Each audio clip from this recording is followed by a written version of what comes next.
What's up, YouTube family? Back with a quick video. Follow me on Instagram, y'all. Motivational Charles _2021. That way I get to know me a little bit better. You know, so I finally went on and did it. A lot of people asked me, Charles, you got Instagram? I said, I'm gonna just go ahead and make one and get one started. But anyway, today's topic is child transportation versus private transportation. You know what I mean? Pros and cons. Which one should you do?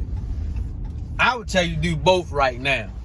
But for me, y'all, I did child transportation for 4 years. You know what I mean? I loved it. You know, me and my wife, we love child transportation because child transportation is literally a part-time business. You know, we was profiting $6,000 a month, 2 hours a day, y'all. Working 2 hours a day, or had people working 2 hours a day. That's crazy margin when you talking about a part-time business, yo. 6,000, and we could have grew bigger and bigger, but you know, complacent. That's what we was at. We was being complacent. I wish I would have known that now. With this corona, I'd have got all the money that I could get. But you gotta understand, you know, a part-time business like that, you still work your job. So we was in position to save that money for retirement, you know. But, you know, Corona put us on froze. You know, nevertheless, you learn from your mistakes. But that's one pro about child transportation, the hours. You know, you can come out that hour and a half in the morning, and then you can come out there 2 hours in the evening. Easy to market to. Very, very easy thing to market. You got Facebook, go to the schools, put up yard signs, SEO ranking. So that's how we got business. We didn't spend a lot of money on marketing. But just imagine if we had spent $1,000 a month for our marketing. We probably could have made $10,000 a month.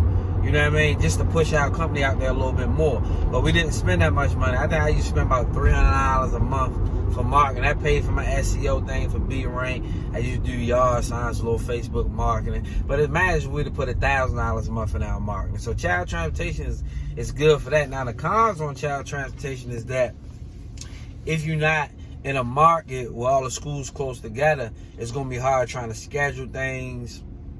You gotta figure out if you want to do like a location to pick all the kids up from one location, or you're gonna actually go to their house and pick them up in the morning. But doing that, you gotta make sure that the kids don't live too far away from the schools. So you gotta figure all that out. You gotta figure out what areas in the communities by zip codes, what schools do a lot of them go to. So you gotta figure out the zone of schools. You gotta connect all that stuff. So that's the con part of it. But if you got somebody doing that type of work like my wife, then you ain't gotta worry about that. You can have somebody handle that part of the business. Then you can have somebody else handle the marketing. It's gonna be hard having somebody trying to figure out the schools and what kids you can take concerning the routes and focusing on marketing.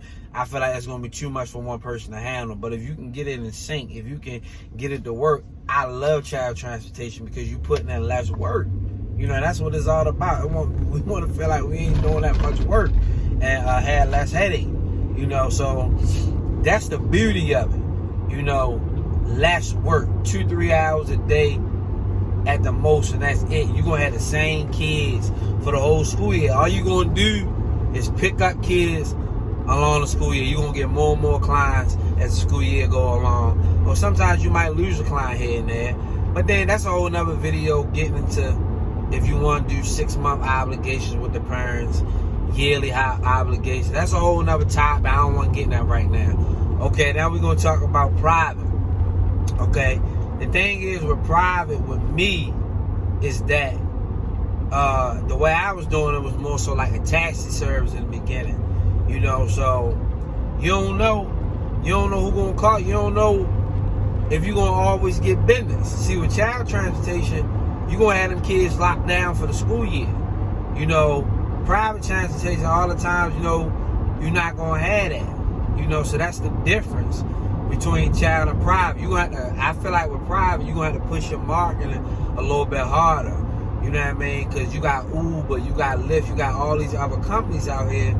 You know, so I feel like you're going to have to push harder for somebody to want to deal with your company. If I was doing private, I would niche it, and I would deal with like elderly, disabled, you know what I mean? Disabled people, mental health people, things like that people will feel safer using you instead of all these different Uber guys. So they use you to take their grandmother to this place, etc. Or they use you to take their son here because they don't want to use a different Uber driver all the time. They want to deal directly with a company. So if I was doing private, I would niche it like that. I would have it like that, me personally.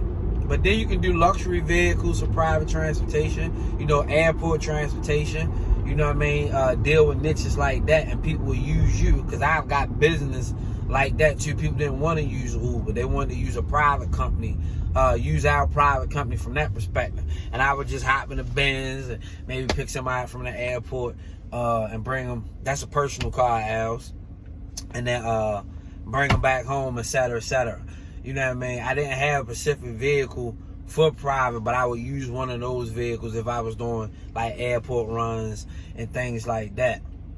So that's the difference. And then another con with private, it's gonna have you running back and forth all day. You got to hire somebody and pay somebody for 8-9 hours a day. You might have 2 shifts. You probably bring more money in, but I feel like it's gonna be more of a headache trying to figure out the routes, etc., But now, if I jump into private, now I'm doing private, to have those clients daily, that's why my niche now is focusing on people going to work. You know what I mean? That's going to need this transportation each and every day. You know what I'm saying? People that go to pay their bills the first of the month, do a discount for older. There's some people in some areas that still go out and pay their bills, things like that. So that's why I look at it as far as the disadvantages with private. From that perspective, you got to pay your employees more. They're going to be working more. But at the same time, you can make more money. You know what I'm saying? The cons is you can get slow. The cons is that you're going to have to pump more money in your marketing also. So I just want to make a quick video under 8 minutes, y'all. I have a part 2 on the house. I just want to do it on the fly with pros and cons, and we'll do the chalkboard. So I got a couple series out there where I'm gonna have part 2s on. So y'all be blessed. I catch you on the next video. I hope this helps somebody. Leave a comment.